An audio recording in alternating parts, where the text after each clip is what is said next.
Hello guys, welcome to Eden aquatics. So guys, இன்றைக்கி நம்ம இந்த இரிடசன்ட் ஷார்க்கை பற்றி தான் பார்க்க போகிறோம். ஸோ எனக்கு இந்த வீடியோ மெயினாக ஏன் போடணுன்னு தோணுச்சுன்னா, நான் நிறைய இடத்துல இந்த ஷார்க்கை வளர்க்குறத பார்த்துருக்கேன். இத்தனைக்கும் சின்ன டேங்க்கில். அதுக்கப்புறம் பார்த்தீங்கன்னா, நான் என் கெஸ்ட்டு வீட்டுக்கெல்லாம் போயிருக்கும்போது அவங்க வீட்டில் ஃபிஷ் டேங்க்ஸ் இருக்கும். ஸோ அதில் இந்த ஷார்க் இருக்கும். ஸோ அந்த ஃபிஷ் டேங்க் சைஸ் பார்த்தீங்கன்னாலே ஒரு 1 ஃபீட் தான் இருக்கும். ஸோ அந்த ஷார்க்கோட சைஸ் பார்த்தீங்கன்னா ஒரு 8 இன்ச்சஸ் அந்தளவுக்கு பெருசாக இருக்குது. அது அதில் கஷ்டப்படுது நீந்த. அது ஒன்று மட்டும் கிடையாது, அது கூட பிளாக் 2 ஒயிட் 2ன்னு பேராக வச்சுருக்காங்க. அந்த மீன் அத்தனோண்டு இடத்துல நீந்த கஷ்டப்பட்டுட்ருக்கு. நல்லா எல்லாம் பெருசு பெரியான மீன் தான். பட்டு அவங்களுக்கு அது தெரியல இது எவ்வளோ பெருசு வளரும்ன்றது. ஸோ அக்வேரியம் ஷாப்பில் சீப்பாக கிடைக்குதுன்னு சொல்லி வாங்கிடுறீங்க குட்டியாக இருக்கும்போது. ஸோ அது ரொம்ப பெருசாக வளரும்ன்றது உங்களுக்கு தெரியல. மினிமம் நம்ம அக்வேரியம்குள்ளே இந்த ஷார்க்கால் 3.5 ஃபீட்டில் இருந்து 4 ஃபீட் வரைக்கும் வளர முடியும் நம்மளோட அக்வேரியமில். இந்த ஷார்க் ஃபிஷ்ஷை அதிகமாக யார் சூஸ் பண்ணுறாங்கன்னு கேட்டிங்கன்னா பிகினர்ஸ் தான். ஸோ பிகினர்ஸ் அதை வாங்கிட்டு வந்துடுறீங்க. உங்கள்கிட்ட பார்த்தீங்கன்னா பெருசாக எந்த விதமான இடமும் இல்லை. ஸோ நீங்கள் வாங்கிட்டு இதை ஒரு 2 ஃபீட் டேங்க்லேயோ இல்லை ஒரு 1 ஃபீட் டேங்க்லேயோ வச்சிடுறாங்க. ஸோ அது சாப்பாடு போட்டு வளர்க்குறாங்க. அது வளரும். பட் அது சின்ன டேங்க்னால அது என்ன நடக்குதுன்றதை நான் உங்ககிட்ட சொல்கிறேன். ஏன்னா என்னோடய எக்ஸ்பீரியன்ஸ்லேயே நான் அதை அனுபவிச்சிருக்கேன். ஏன்னா நானும் இந்த ஃபிஷ்ஷை சின்ன வயசில் ஒரு 2 ஃபீட் டேங்க்கில் வச்சு தான் வளர்த்திட்டு இருந்திருக்கேன். ஸோ அதனால் நானும் இந்த மிஸ்டேக்கை பண்ணியிருக்கேன். மற்றவங்களும் இந்த மிஸ்டேக் பண்ணக்கூடாதுன்றதுக்காக தான் இந்த வீடியோ. ஸோ நீங்கள் ஒரு பெரிய பாண்ட் செட்டப் பண்ணுறீங்க, இல்லாட்டி ஒரு பெரிய மான்ஸ்டர் ஃபிஷ் டேங்க் இருக்குன்னா அதில் தாராளமாக இந்த ஷார்க் ஃபிஷ் ஆட் பண்ணலாம். சின்ன டேங்க்கில் இதை ஆட் பண்ணும்போது என்னோடய அனுபவத்தில் கிடைச்சதை நான் உங்கள்கிட்ட ஷேர் பண்ணுறேன். ஸோ பார்த்தீங்கன்னா இதுதான் என் டேங்க்கு. என் டேங்க்கோட சைஸ் பார்த்தீங்கன்னா 1.5 ஃபீட் இருக்கும். ஸோ நான் என் சின்ன வயசில் ஷார்க் வாங்கும்போது ஒரு 6 இன்ச்சஸ் 5 இன்ச்சஸ் இருக்கும். அதுவே பார்த்தீங்கன்னா 10 ரூபா தான். ஸோ அதனால் அதுலேயே பெருசாக பார்த்து எடுத்துகிட்டு வருவேன். ஸோ அது ஒரு 6 இன்ச்சஸ் ஷார்க்குன்னு வச்சுக்கோங்க. ஸோ அதை வாங்கிட்டு வந்தேன். என்னோடய 1.5 ஃபீட் டேங்க்குக்கு கரெக்டாக இருந்தது. பட் அது நாட்கள், வாரங்கள், மாதங்கள் போக போக அந்த ஷார்க் நல்லா பெருசாக வளர்ந்துக்கிட்டே இருந்தது. இது பெருசானதுக்கப்புறம் நான் ஃபேஸ் பண்ண ப்ராப்ளம் என்னன்னு கேட்டிங்கன்னா, இது என் டேங்க்கை உடைக்க ஆரம்பிச்சிருச்சு. யாரோ கிட்ட போனாங்கன்னு வச்சுக்கோங்களேன், சடன்லி அது பயந்துருது. பயந்தோடனே கண்டமணிக்கு ஓடுது.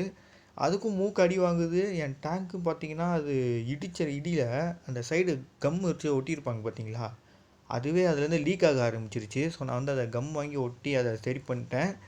ஸோ ஒரு கட்டத்துக்கு மேலே எனக்கு இந்த மீனை என்ன பண்ணுறதுனே தெரியல. இதை நான் ஒன்று யாருக்கும் ஃப்ரீயாக கொடுத்தாகணும். ஆனால் இவ்வளோ பெரிய மீன் யாருக்கும் ஃப்ரீயாக வாங்கவும் மாட்டேங்கிறாங்க. ஸோ அக்வேரியம் ஷாப்லேயும் அதை வாங்க மாட்டேங்கிறாங்க. ஸோ என்ன பண்ணுறதுன்னு எனக்கு சரியாக தெரியல. நான் போய் இதை அண்ணா டவரில் ரிலீஸ் பண்ணி விட்டேன். ஸோ அங்கே பார்த்தீங்கன்னா ஒரு ஆல்ரெடி ஷார்க் ஃபிஷஸ்லாம் இருக்குது.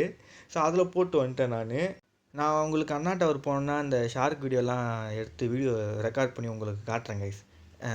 நீங்கள் சில பேர்லாம் நமக்கு சேலத்தில் இருந்து, ஸோ அங்கேருந்துலாம் நம்ம சப்ஸ்கிரைபர்ஸ்லாம் பார்த்துக்கிட்டு இருக்கீங்க. ஸோ அவங்களாம் சென்னை அண்ணா டவரில் அந்த பாண்டு உங்களால் பார்க்க முடியாது. ஸோ அதனால் நான் ஒன் டே போய் அந்த ஷார்க்கெல்லாம் வீடியோ எடுத்துகிட்டு வரேன் கைஸ். அதை பாருங்கள் அது எவ்வளோ பெருசாக இருக்குதுன்றதை. அப்போது பார்த்துட்டு அந்த மீனை வாங்கணுமா வாங்கக்கூடாதான்றதை முடிவு எடுங்க.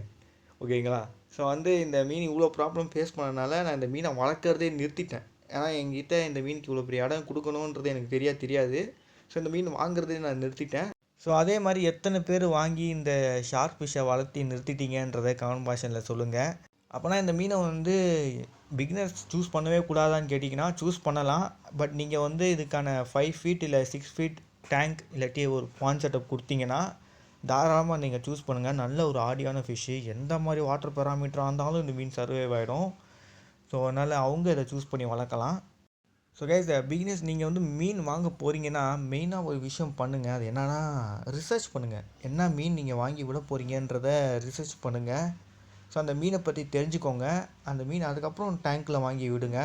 ஸோ அது என்ன ஏது மீனுன்னு தெரிஞ்சிக்காமலே அதை வாங்கி நீங்கள் அதை டேங்க்குள்ளே விடும்போது ஒன்று அந்த மீன் இறந்து போகலாம், இல்லாட்டி அந்த மீன் ரொம்ப பெருசாக இருக்கலாம், இல்லாட்டி அந்த மீன் ரொம்ப அக்ரெசிவாக இருக்கலாம், இல்லாட்டி அந்த மீன் ரொம்ப ஷையாக இருக்கலாம்.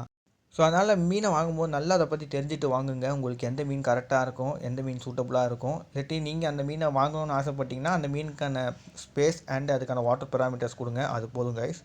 ஸோ கைஸ், ரெண்டாவது விஷயம், எந்த விதமான அக்வேரியம் ஃபிஷஸையும் வைல்டில் ரிலீஸ் பண்ணாதீங்க. நான் அண்ணா டவரில் ரிலீஸ் பண்ணது பார்த்தீங்கன்னா, அது பக்கத்தில் எந்த விதமான ரிவர், பாண்ட் எதுவுமே கிடையாது. ஸோ அது மட்டும் தான் அங்கே இருக்குது. அதனால தான் அங்கே ரிலீஸ் பண்ணுது. அதுவும் என் சின்ன வயசில் நான் பண்ணது.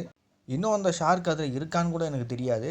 ஸோ பார்த்தீங்கன்னா, இந்த மாதிரி ஃபிஷ்ஷஸ்லாம் வந்து வைல்டில் ரிலீஸ் பண்ணாதீங்க. இப்போ பார்த்தீங்கன்னா, ப்ளெக்கோஸ் அளவுக்கு மீறி பெருகி கிடக்குது. ஸோ அலிகேட்டர் காரை பற்றி நம்ம ரீசெண்டாக போட்டிருப்போம், எந்தெந்த ரிவர்ஸ்லலாம் கண்டுபிடிக்கப்பட்டதுன்னு.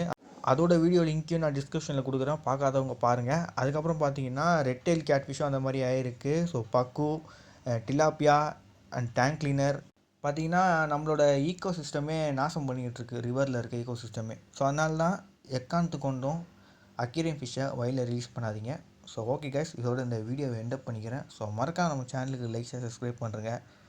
உங்களை அடுத்த சுவாரஸ்யமான வீடியோவில் வந்து சந்திக்கிறேன். இதோட விடைபெறுவது Eden Aquatics. Bye bye guys.